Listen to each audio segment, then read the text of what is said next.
Na. Mga guys, mga sisilabs, itong sayote, kung gusto niyo magbalat na hindi kayo magdagtaan, ganito ang gagawin niyo ha, ganito.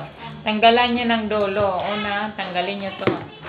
Tapos, yung pinagtanggalan niyo, huwag niyo itapon muna at idikit niyo uli dito, iganyan niyo. Paikot-ikotin niyo ng ilang minuto. Mga seconds lang to para mawala yung dagta niya. Kasi, di ba itong sayote may dagta? Ito yan, no?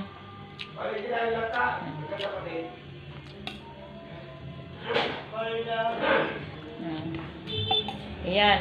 Natanggal na guys yung mga niya, dagta niya, di ba? Ayan sa gilid na. Nag-ipon-ipon na siya yung dagta niya. Tapos, tanggalin nyo yan guys. Ganito sa gilid. Ayan o, sa gilid o. Ayan o, yung dagta niya.